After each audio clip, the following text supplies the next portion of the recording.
Thank you, Sir Bernard. At para po sa update sa bagyong Igme na nabuo po alas 2 po kaninang hapon, ang update po na ito ay mula sa ating ipinalabas na bulletin kaninang alas 5 ng hapon. So ang low pressure area po, silangan po ng extreme northern Luzon ay isa ng ganap na bagyo at tinawag po natin itong bagyong Igme.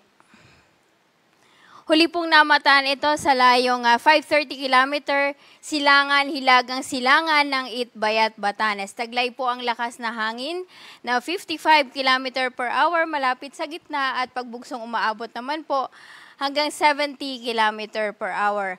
Ang bagyong Igme po ay inaasahan po nating kikilos pahilagang kanluran sa bilis na 15 km per hour. Ito po ang kanyang track. At inaasahan po natin na hanggang Sunday po ng umaga ay patuloy nakikilos ito pakanluran, hilagang kanluran. Inaasahan naman pong mag-e-exit po ito ng Philippine Area of Responsibility ng Linggo at inaasahan din pong paglabas po ng Philippine Area of Responsibility ay hihina na rin po ito bilang low pressure area.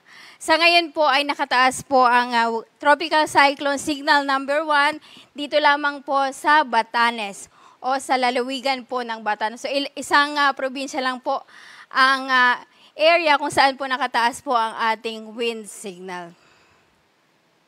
Samantala, ang mga pag-ulan naman po dulot po ng bagyong Igme at ng southwest monsoon ay inaasahan ngayong araw hanggang bukas po ng hapon dito po sa may bahagi po ng Zambales. So, malakas hanggang sa matinding mga pag-ulan po ang inaasahan po ngayon hanggang bukas sa Zambales.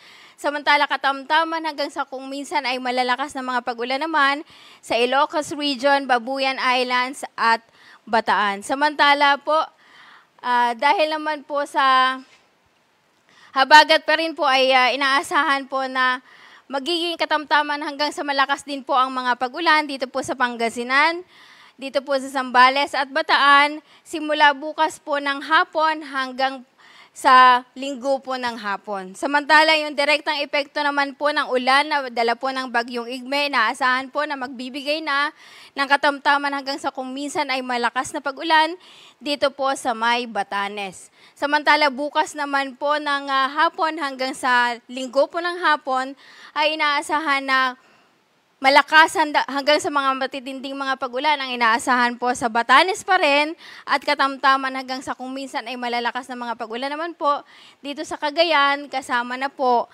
ang Babuyan Islands. Samantala po bukod sa malalakas na pag-ulan po ay inaasahan din po ang mga gusty conditions o mga biglang pagbugso po ng hangin dulot po ng habagat at bagyong Igme dito po sa mga lugar na aking babanggitin.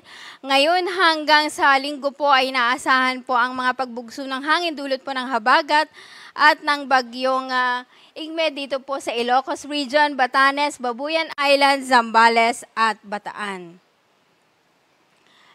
Ano po ang inaasahan natin sa mga susunod na araw? In summary po, inaasahan po natin na ang habagat o southwest monsoon ay magbibigay pa rin po ng katamtaman hanggang sa malalakas na mga pag-ulan dito po sa Ilocos Region, Zambales, Bataan na magiging heavy to intense po sa lugar na yan at maging dito po sa Bataan.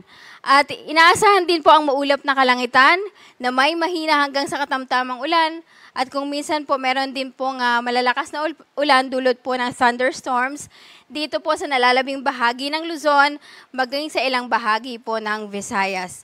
Samantala naman yung bagyong Igme ay naasahan din pong magbibigay ng katamtaman hanggang sa malakas na mga pag-ulan naman dito po sa dulong hilagang Luzon bukas hanggang sa Linggo. At yan po ang update mula po dito sa Weather Forecasting Center ng Pag-asa.